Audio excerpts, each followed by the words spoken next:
Fog. As Carl Sandburg said, it comes in on little cat's feet. It has a way of capturing our imagination. It is mysterious and romantic. It also has a history of being deadly. I take a look at the Donora Death Fog this week. Also, I'll look at a phone booth in the desolate Mojave Desert and how it has been connecting strangers around the world. I'll also examine a most curious haunting that will leave you scratching your head and possibly questioning the nature of reality as we know it. I'm Alan Brill. Welcome to Brilliant, a podcast from the mind of Brill. Warning, it gets dark in here.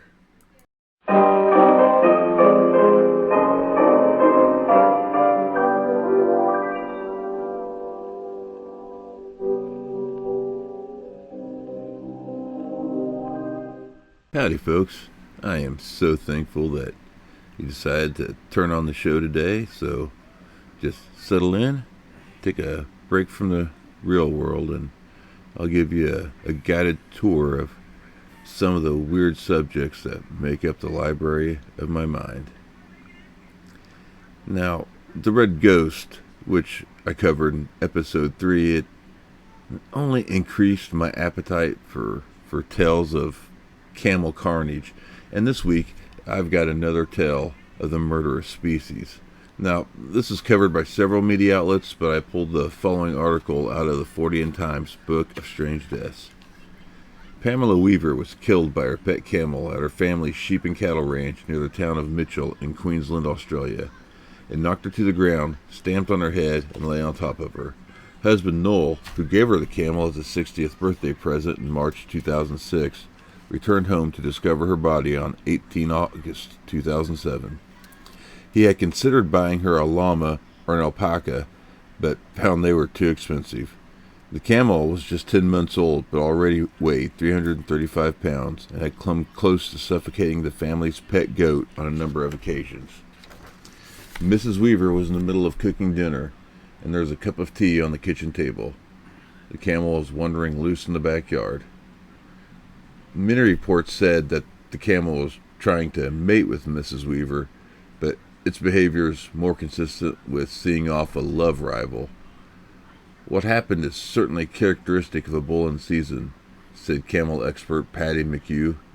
That's how they kill their opposition. They pull their legs out from underneath, and they sit on them with their brisket, which is the hard bit underneath their chest.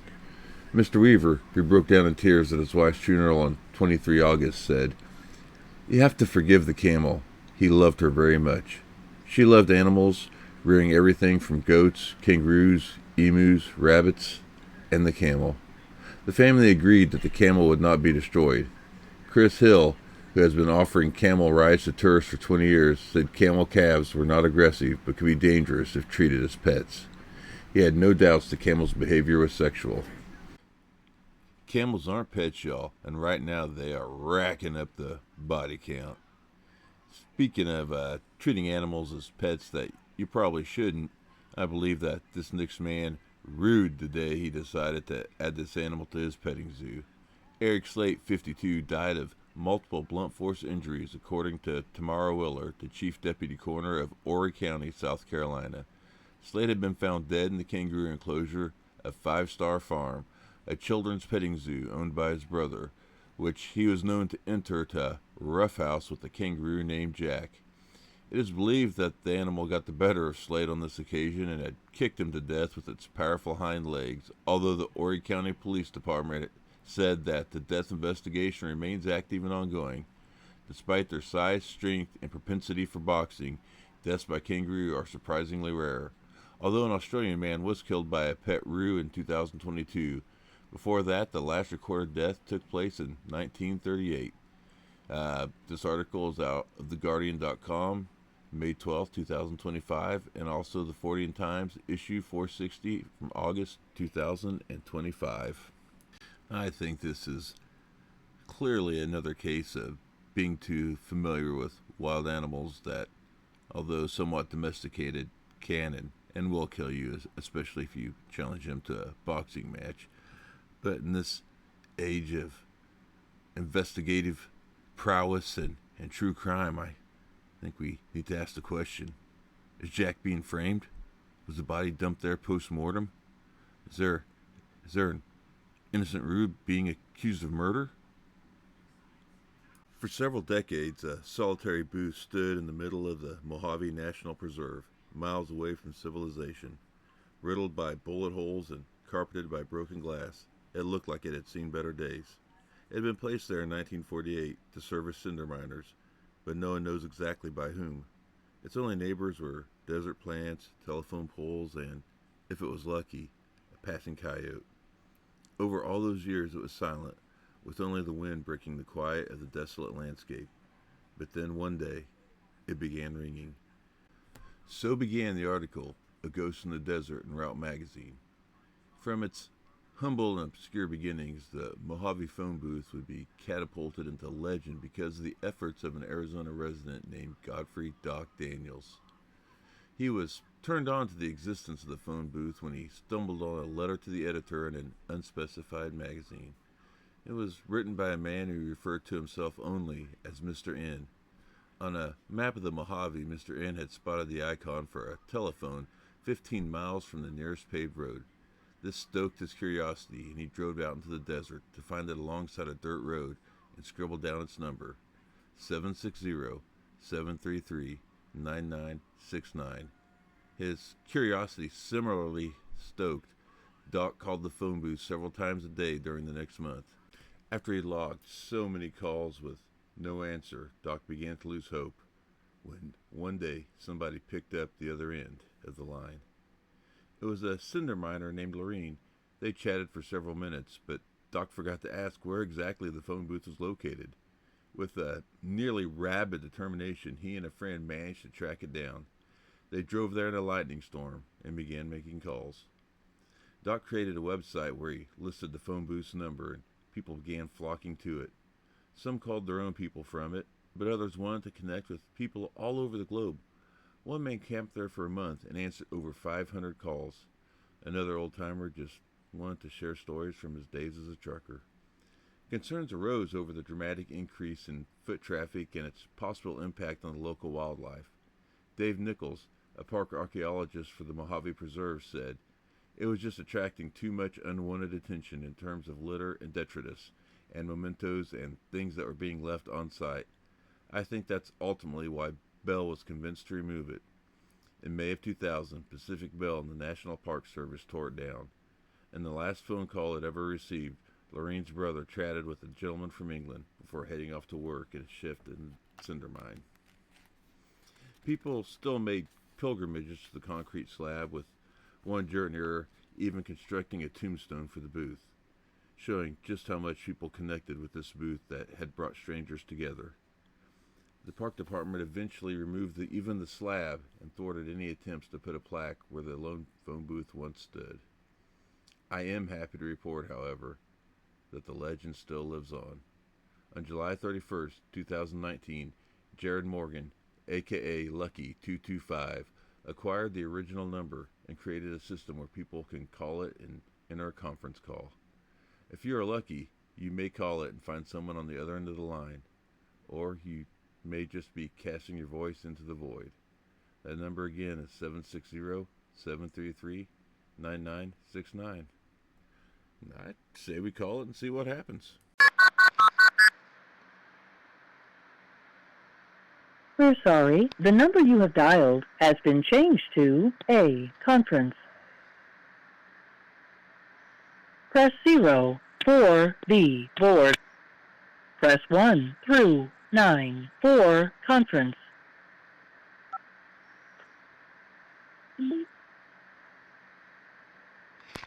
I guess it wasn't my lucky day. I was a conference call of one. Fortunately, I'm great company. But this phone booth just really captured everybody's imagination and just brought strangers together just to be heard and to connect, and it's a beautiful thing. And go ahead and call it every now and then and have a random conversation with a stranger. You might find you have a lot in common, and the world's a little smaller than we think it is. Fog, it captures our imagination. It obscures the world so that we are forced to conjure images of what may be lurking inside it. In popular culture, video games like Silent Hill, books and movies like Stephen King's The Mist, it's what comes through when our reality is ripped open and another reality bleeds through, ushering in the unknown. It's maddening when it delays flights. It's beautiful and haunting. It's scary and it's romantic, and as it has proven a couple of times in history, it's been fatal. On Tuesday, October 26th, in the year 1948, a thick fog blanketed the steel mill town of Donora, Pennsylvania. Now, fog wasn't an unusual thing for the citizens of Donora. Cold Allegheny mountain air hit the warm water off the Monongahela River, and it often produced a thick fog.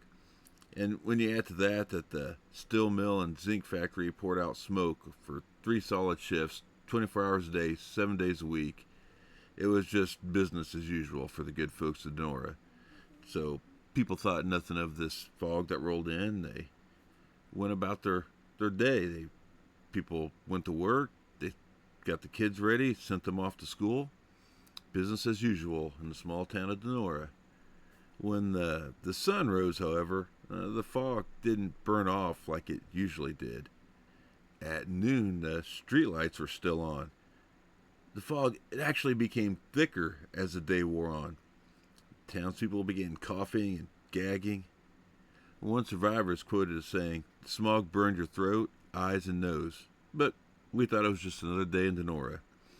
Now, Donora was home to the U.S. Steel Zinc Works and American Steel and Wire Mill, and between the two factories, they had 30 smokestacks that lined the river. Now, the two factories, they employed most of the men in town, and every person in town, one way or the other, either supported or factored or profited from the two factories. The people of Donora, they were used to smog. Smog meant jobs and security. You see, memories of the Great Depression, they still lingered in the area, so smog was viewed as just as a nuisance. It was the price a person had to pay for the shot at the American dream. This fog, however, was different. It continued to worsen. It grew thicker and thicker over the course of 5 straight days. Kids hacked and gagged their way through the thick fog for the Halloween parade on Friday. And on Saturday, they played a football game where no passes were even attempted because the receivers couldn't see the ball in the air. That's how thick it was. It was so thick that the fans couldn't even see the players on the field. The fog began causing uncontrollable coughing and asthma-like symptoms. Now, there were 8 practicing doctors in town, and they ran from house to house, urging anyone struggling to breathe just to get the hell out of town. Get out and go in any direction. Just leave. Driving visibility was limited to only a few feet, even with your headlights on. On the street, firefighters, they carried oxygen tanks to help kids and the elderly get from place to place. And the ambulances, they could only crawl along at 5 miles an hour with a spotter walking in front, shouting directions back to the driver. And soon, even that was out of the question. Firefighters couldn't see well enough to navigate in the streets. And all this was at midday. One survivor was quoted as saying, "The smog was so bad I couldn't see my own 2 feet." So, this was not a normal fog. What exactly was it? Well, there was a rare weather event called an atmospheric inversion. And it stopped the town's air from circulating out. There was a cap of cold autumn air, and it trapped the hot air underneath. And essentially, it formed a dome. And this dome trapped the carbon monoxide and zinc/lead dust from the town's 2 factories. In 4 days, people began dying. The doctors turned a small hotel into a hospital overflow. The air wasn't circulating, it wasn't moving, and these factories, the 30 smokestacks, are just pouring poison out into the town. So the people, begged the mill owners, "Hey, let's shut this down for a couple of days. You're adding poison to it. Let's just knock it off for a couple of days and try to clear this off until this inversion lifts." A very reasonable request, more than reasonable. It's a no-brainer, and they asked the mill owners to shut it down, and so of course they refused. Yeah, they claimed it would cost too much money to halt production. Meanwhile, people were dying. By Saturday, the 3 funeral homes filled up the community center basement and became a makeshift morgue. Finally, the winds and the rain did come, but not before many of the townspeople suffered permanent lung damage. In all, 26 people died as a result of the Donora Death Fog. Now, the mill owners denied any responsibility, of course. After all, they can't control the weather. And state and federal investigators descended on the small town wearing their metaphorical white hats. And turns out that instead of metaphorical white hats, it was metaphorical corporate ball caps. The 2 extremely influential and powerful companies, they somehow were exonerated of all blame. And the people were furious, and rightfully so. One person was even as quoted as saying, "It was murder. The owners of U.S. Steel should have gone to jail." Yeah, I mean, true, they can't control the weather, but stop pumping poison into the air when the air can't escape. People are dying. You can stand to lose a day's or two's worth of production.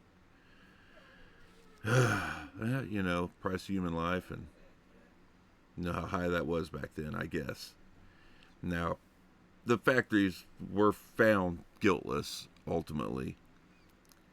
But the tragedy did make national headlines, and it made air pollution a national concern. President Harry Truman called for the first National Air Pollution Conference in 1970. President Nixon created the U.S. Environmental Protection Agency, EPA, leading to the Clean Air Act. Donora, however, was not the only city to suffer from the Death Fog disaster. Across the pond in London, an atmospheric inversion caused what came to be known as the Great Smog in 1952. Now, aside from the underground transportation severely limited, ambulances couldn't run, and many people just simply left their cars on the streets. Pedestrians, much like in Donora, claimed they couldn't even see their feet. What struck me was that indoor plays and concerts were canceled because the audience couldn't see the stage. The original death toll is estimated at 4,000, but the effects of this poison smog were long-lasting, and ultimately the number of deaths caused by the smog is now believed to be closer to 12,000 people. Now this next case is called The Haunter. It comes from the pages of Paulino's book, Dancing Past the Graveyard.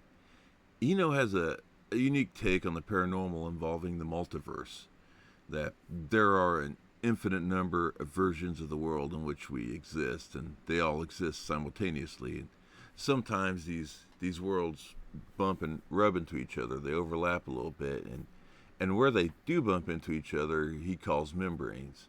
And sometimes things can come through to our world, and some of these things are malevolent and feed off our energy. These things he calls parasites. But happily, because I'm bummed out after the death fog, this case does not involve a parasite, but it involves a fascinating haunting. Now, in the early 70s, there just weren't too many people investigating the paranormal, certainly not well known for it. Not like today, throw a pebble, you're going to hit a paranormal investigator, and I'm here for it. But, in the early 70s is a different story. And a young woman named Jan, she found Paul anyway, and she relayed to him the following story.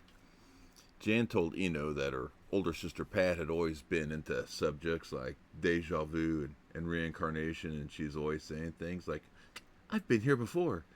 But one day, Jan, Pat, and their 2 boyfriends, they were traveling down a back road in York, Maine, when Pat began screaming, "Stop, stop, stop the car." Joey, who was Jan's boyfriend, was driving, was freaked out, slams on the brakes, and Pat screamed, "Oh my God," and pointed at a white house 50 feet off the road. It had an overgrown front yard. And Pat exclaimed, "I know this house. This is my house." And without any warning, she just jumped out of the car and sprinted up the front yard to the door. Startled, the three remaining friends, they tore out after her, but they couldn't catch up with her until she's already just pounding on the front door. And as they were dragging her away from the door, it swung open to reveal a woman in her 30s who took one look at Pat, screamed, and stumbled backwards into the house. A man in his 40s replaced her at the door and stood there just gaping at the young people. Pat, she regained her composure and apologized for intruding, but blurted out that she felt like she knew this house. The woman who answered the door, she was still shaking, and the man, who was white as a ghost, declared, "I wouldn't be surprised if you did know this house. It's you. It's haunted by you.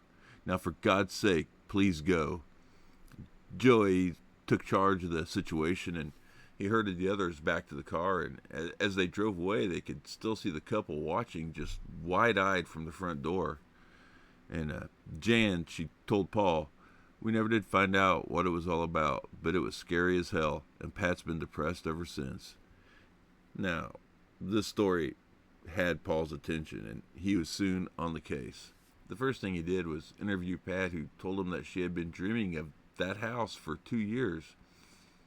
Now, the dream stopped after she encountered the place, but there were a couple of different dreams about my being in the house. I had one a week, and they almost always stayed with me. In one of the common dreams, she would walk halfway down the stairs, stopping as something she couldn't identify startled her. In another dream, she was in the front yard looking at the house, which is how she recognized it from the road. And in yet another common dream, she stared out of the window watching children, 2 boys and a girl, playing in the front yard, and she was adamant that the house and the children were hers. She struck Paul as sincere, and even so, he arranged for a thorough psychiatric evaluation at the Institute of Living in Hartford. Next, he had to track down the house. In a stroke of luck, Jan had caught the name Kalinowski on the mailbox, and he managed to track down the address, and he wrote them on October 22nd requesting an interview with them. And to his surprise, they called him up 3 days later. And the day after Halloween, he pulled up to the house, and immediately he noticed a for sale sign on the front yard. Before he even stepped out of the car, Peter had opened the door. These people were anxious to see him and get some answers. Something was definitely going on here. After they all got settled down, Peter and his wife Ann, and Peter and Ann, they had no children. They described numerous sightings of a transparent figure they said was the girl at the door, in exactly the same places that Pat had described in her dreams, walking down the stairs, stopping halfway, looking out the window. They see her out in the front yard looking in. Pat, the spectral Pat, would show up at all hours of the day and night, and this is a fascinating point. Pat's dreams only occurred at night when she was asleep, so her apparition appeared even when she wasn't dreaming. The couple said that the stairway apparition seemed to see them, and Peter and Ann, they were just in a state of nearly constant terror, but the apparitions had seemed to stop after the strange visit Pat had made to the place. Now, Pat's test results came back. She was deemed normal and of sound mind. So, how does a ghost of a living person haunt the house? I mean, a couple of things that would come to mind would be astral projection or, out-of-body experience. And these are good theories, and they could answer several questions. But both of them, at least to my mind, they both suffer from the same fatal flaw. See, they saw the apparition of Pat while she was still conscious and in control of her body, not while she was dreaming, not while she was in a fugue state. It seemed to exist independent of that. And also, these theories don't address the children that Pat saw in her dream state, that she knew somehow were her children. Now, it would seem that a parallel world was bleeding through into ours. It was overlapping. A world, a different timeline where the house was Pat's, and a world in which she had 3 children. I believe that Pat connected with this other self while she was asleep, and they would have shared experiences. I think that the Kalinowskis witnessed the other world briefly phasing into theirs. This makes somewhat sense to me, as much sense as such things can, but then why did the phenomenon stop when Pat visited the house? Like, why would that change things? I don't know. I doubt we ever will, but a house being haunted by a living person is a darn curious thing, and it's one worth consideration for sure. A really curious haunted house story, a little bit different than normal. Yeah. I'd like to thank you for joining me on this week's tour of the strange wilds of my mind, the weird things that I think about. And, I hope you'll join me again next time. But until then, I wish you well. And please be careful, because it can get dark out there.